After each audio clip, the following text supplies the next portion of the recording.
जब जब किसी का मन दुखता है, जब जब किसी के हृदय में अगर दुख का अनुभव होता है, तो शिव महापुराण की नवग्रह शिव महापुराण की कथा कहती है, जैसे शुक्र देवता का हृदय दुखा, शुक्र देवता का मन दुखा, तो उन्होंने शंकर की शरण ली, शिव की शरण।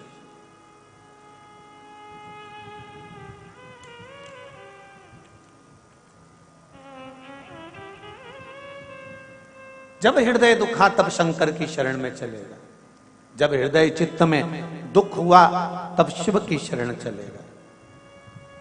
महाराज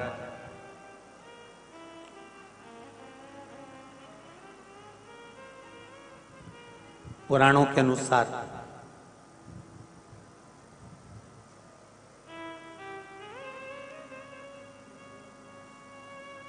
भृगु ऋषि के पुत्र थे जिनका नाम था कवि।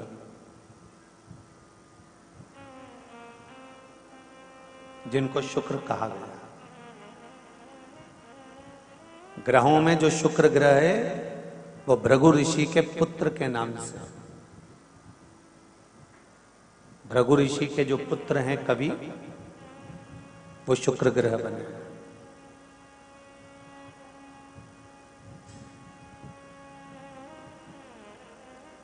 जब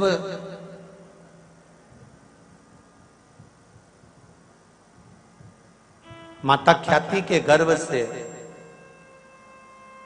धाता, विधाता, लक्ष्मी और एक पुत्र और हुआ जिसका नाम था कवि। महाभारत श्रीमद् भागवत में भी इसका वर्णन आता है। कवि। जब भृगु बामा ने देखा तो उन्होंने उसी समय पर एक विचार किया कि क्यों ना इस पुत्र को पढ़ने के लिए मैं अंगिरा ऋषि के पास में भेज दूं। और अपने पुत्र को पढ़ने के लिए अंगिरा ऋषि के पास में भेजा। अंगिरा ऋषि अपने पुत्र जीव, जीव मतलब बृहस्पति, बृहस्पति भगवान का एक नाम और है जीव, गुरु। अंगिरा ऋषि के पास में अपने पुत्र कवि को पढ़ने के लिए भेजे, विद्याध्ययन के लिए भेजे। अब कवि और अंगिरा ऋषि का पुत्र, ये दोनों जीव साथ पढ़ने लगे। अंगिरा ऋषि इनको पढ़ाने लगे, विद्याध्ययन कराने लगे, पर समय की अनुकूलता ऐसी होती है कि अंगिरा ऋषि ने अपने पुत्र जीव पर ज्यादा ध्यान दिया, उसको पढ़ाया भी, उसके लिए समर्पित भी रहे। थोड़े दिन तक तो ठीक चला, उसके बाद अपने पुत्र की ओर जब ध्यान ज्यादा दिया गया तो कवि को ये अच्छा नहीं लगा, शुक्र को ये अच्छा नहीं लगा। और कवि को, शुक्र को जब ये अच्छा नहीं लगा तो उन्होंने अपने गुरु का स्थान छोड़कर, अंगिरा ऋषि का स्थान छोड़कर सीधे गोदावरी के तट पर गए और मां गोदावरी के घाट पर बैठकर उन्होंने शंकर भगवान का बालू का शिवलिंग बनाया और शिवलिंग बनाकर उसकी पूजन करना प्रारंभ किया। जरा देखिए, नवग्रह शिव महापुराण की कथा चल रही, बहुत ध्यान से सुनना कि व्यक्ति के जीवन में जब कहीं दुख की घड़ी सामने आती है, आपको लगता है कि हम बहुत रिश्तेदारों के यहाँ जाते हैं और रिश्तेदारों के यहाँ जाते हैं, पर धनपतियों के यहाँ, संपत्तिवानों के यहाँ, वैभववानों के यहाँ वैभववानों को ही सम्मान मिलता है, संपत्तिवानों को ही सम्मान मिलता है, हमको सम्मान उतना नहीं मिल पा रहा। तो हमको ये बात किसी से कहना नहीं है कि हम उनके यहाँ गए थे और हमको सम्मान नहीं मिला, हम उनके यहाँ पहुंचे थे हमको आदर नहीं मिला, हम उनके यहाँ विवाह में गए थे हमको उसमें आदर सम्मान नहीं मिला, हम उसके यहाँ पार्टी में गए थे हमको उसमें आदर सम्मान नहीं मिला। कथा में तो आदर सम्मान की कोई बात होती ही नहीं। भागवत हो, रामायण हो, गीता हो, शिव पुराण हो, सत्यनारायण भगवान की कथा हो, घर में धार्मिक कोई आयोजन हो, उसमें मान और सम्मान की कोई परिभाषा नहीं होती कि हम कथा में गए तो हमको आगे बैठना था कि पीछे बैठना था कि दाएं बैठना था कि बाएं बैठना था। उसमें तो हमको ये देखना है कि जो जगह खाली हो और जहां पर जगह मिल जाए वहां पर प्रणाम करो और शंकर और कंकर को नमन कर कर वहीं आसन लगाकर बैठ जाओ तो शंकर मिल जाता है। कथा में कभी भी हमको ये नहीं विचार करना कि यहाँ जगह नहीं मिली, वहां जगह नहीं मिली, आगे नहीं बैठने दिया, पीछे नहीं बैठने दिया। हाँ, कहीं विवाह में गए, कहीं पार्टी में गए, कहीं फंक्शन में गए और वहां जाकर अगर आपको ऐसा महसूस होता है तो ये भी बात किसी को कहने की नहीं होती। जब मन दुखे, हृदय चित्त में जब घात लगे तो फिर आपको केवल एक काम करना है कि कहीं शिव की शरण में पहुंच जाना है, शंकर की सेवा में लग जाना है। फिर शिव जानेगा कि करना क्या है। शुक्र ने वही करा। गोदावरी नदी के तट पर शुक्र ने शंकर भगवान का पार्थिव शिवलिंग का निर्माण करा, उसकी पूजन करना प्रारंभ करा।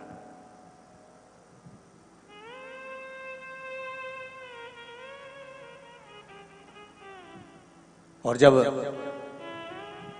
पार्थिव शिवलिंग का पूजन करना प्रारंभ करा, शंकर भगवान ने कृपा दृष्टि कर दी। मांगो, तुम्हें क्या चाहिए? आपकी कृपा।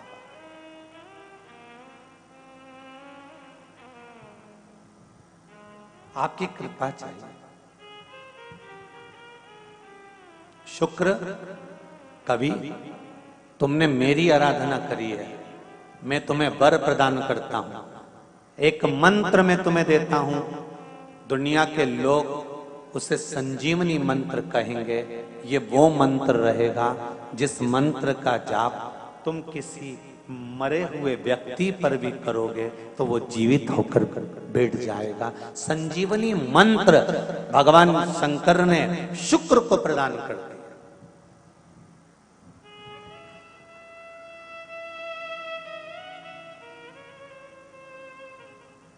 संजीवनी मंत्र। और संजीवनी मंत्र जब भगवान शंकर ने शुक्र को दिया और शुक्र ने उस मंत्र का स्मरण करना प्रारंभ करा तो शुक्र के पास में तो आनंद की अनुभूति हो गई बिना मांगे। शंकर भगवान से शुक्र ने यह नहीं कहा कि मुझे यह मंत्र देना, पर शिव ने दे दिया। और शंकर कभी भी थोड़ा नहीं देता, देता है तो बहुत में देता है। शुक्र, मैंने तुम्हें संजीवनी मंत्र दिया है, इस मंत्र को रखना और मैं तुम्हें देव तुल्य बनाता हूं, तुम ग्रहों में पूजे जाओगे। और शुक्र को भी ग्रह बना दिया, कवि को भी ग्रह बना दिया और पूज्य बना दिया। ध्यान दीजिएगा, महामृत्युंजय मंत्र का लोग जाप करते हैं? कितने लोग करते हैं? जरा हाथ उठाओ। करते हैं? कभी कभी तो करते होगे, रख लीजिए।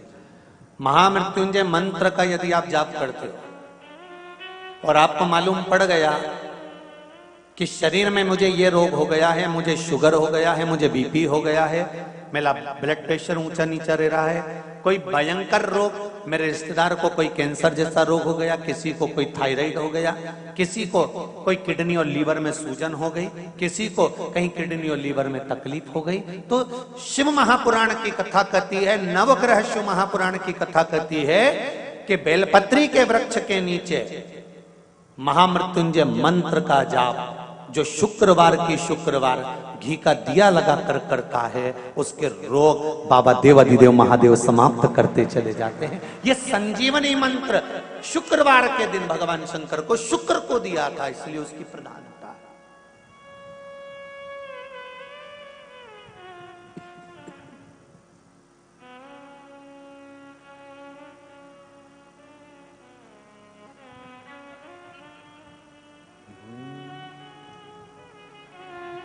ये वो संजीवनी मंत्र।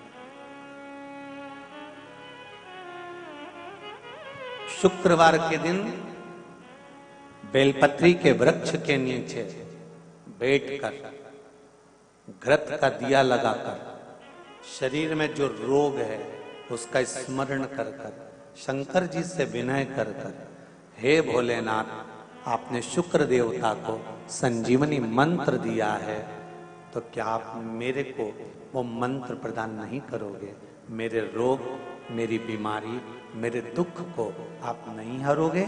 शिव से कहो, ये शरीर आपने दिया है और भजन करने के लिए दिया है, स्मरण करने के लिए दिया है, कीर्तन करने के लिए दिया है, तो संभालोगे भी आप। और बेलपत्री की ओर मुख कर घी का दिया लगाकर महामृत्युंजय मंत्र का स्मरण कर लेने पर धीरे धीरे धीरे धीरे धीरे धीरे वो रोग समाप्ति की ओर आता चले जाता।